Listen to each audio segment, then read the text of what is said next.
কোনো ব্যক্তির বা রাষ্ট্রের বা কোনো সরকার প্রধানের কোনো দলের সাথে ব্যালেন্স করা কিন্তু তার কোনো কাজ না, এটা দায়িত্ব না। যেটা গুরুত্বপূর্ণ সেটা হচ্ছে দেশের জন্য, জাতির জন্য যেটা উত্তম কোনো সরকারকে সেটাই করতে হয়। সুতরাং ব্যালেন্স করেছেন যে শব্দটি, এটাই তো আমি মনে করি একটি নেগেটিভ শব্দ। এখানে জামাত ইসলামী আর বিএনপির সাথে ব্যালেন্সের তো কোনো ইস্যু না, ইস্যুটা হচ্ছে জাতির স্বার্থ রক্ষা করা।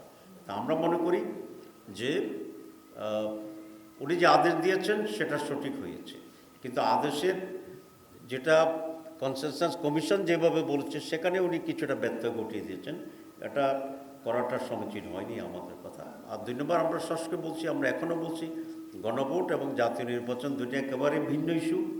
ওনার বক্তব্য উনি 2টা কথা বলেছেন, কিছুটা সাশ্রয়ী হবে, কিছুটা একই দিনে তো এরকম, তাহলে তো অনেক কিছুই আপনি একদিন করে ফেলতে পারেন।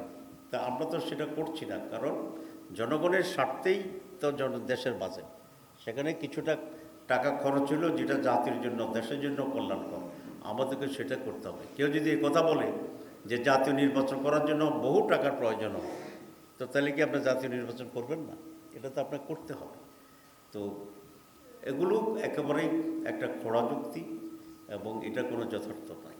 আমরা আবারও বলছি, যদি গণভোট এবং জাতীয় নির্বাচন একই দিনে করা হয় তাহলে গণভোটের গুরুত্ব একেবারেই ম্লান হয়ে যাবে এবং সেই ক্ষেত্রে যে সংস্কার ইস্যুটি আছে সেই বিষয়টিও প্রশ্নবোধক হতে পারে, ইভেন সেটা মাইরও খেয়ে যেতে পারে, যেটাকে আমরা মাইর খাওয়া বলি।